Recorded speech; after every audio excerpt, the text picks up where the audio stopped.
ودان وطن وطن وطن شاړي با ودان کړم ستا په آبادیو تور بدلا نور هم کړم د امن نیکمرغیو شاړي با ودان کړم ستا په آبادیو تور بدلا نور هم کړم د امن نیکمرغیو.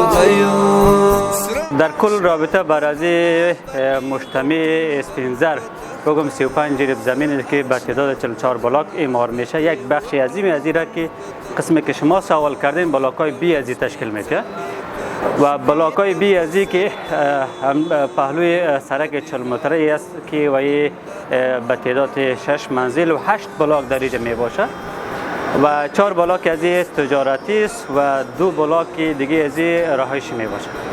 کلمارا غوانا ستا د غام غم خړوز مکو کلمارا غوانا ستا د غام غم خړوز مکو 4 منزل از 8 بلاکای بی چی از تجارتی است که به تعداد 600 دکان با ابعادهای مختلفی درج است و 2 منزل دیگه از رهایشی است که تقریبا 100 واحد از خانه‌های رهایشی در اینجا میباشه. واحدهای رهایشی در کل در منزل 4 و 5 از بلاک‌های بی است و تعدادهای اتاق‌های از 2 شروع تا به 4 اتاق است.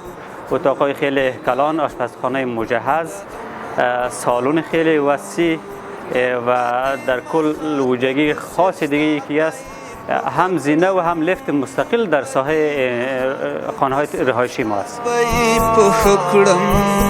از مکبا وساتم لبدو گاوندیو اور بدلا نور هم کړم د امن نیکمرغیو. بلاک‌های بی ما از ویژگی‌های و سهولت‌های فراوان برخوردار است.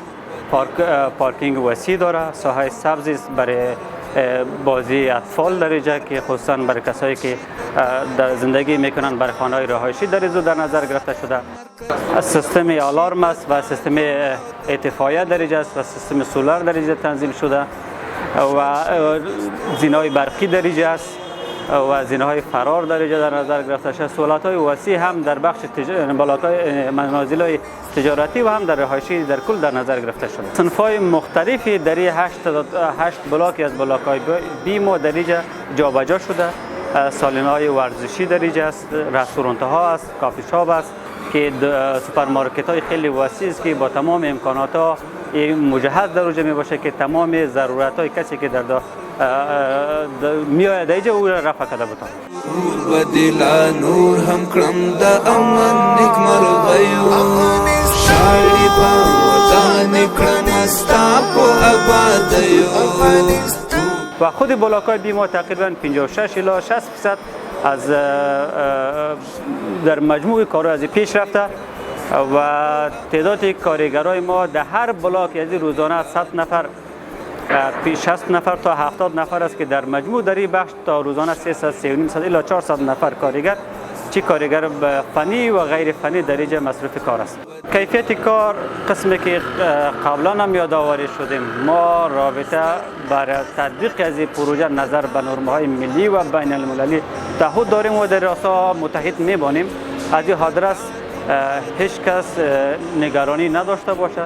الحمدلله تمام انجیر صاحبای ما در این راستا سعی تلاش خود میکنه و آنچه که لازم است اجرا میشه. و درباره سرعت هم یک اصل ما داریم که سرعت مانع کیفیت نمیشه و این هم در کل در نظر گرفتیم که بعد از تعطیلات های زمستانی کار ما که الحمدلله دوباره شروع شده به بسیار وقت کم انشالله این بخش ما به بهره برداری میسپاریم. تور بدلا نور هم کړم د امن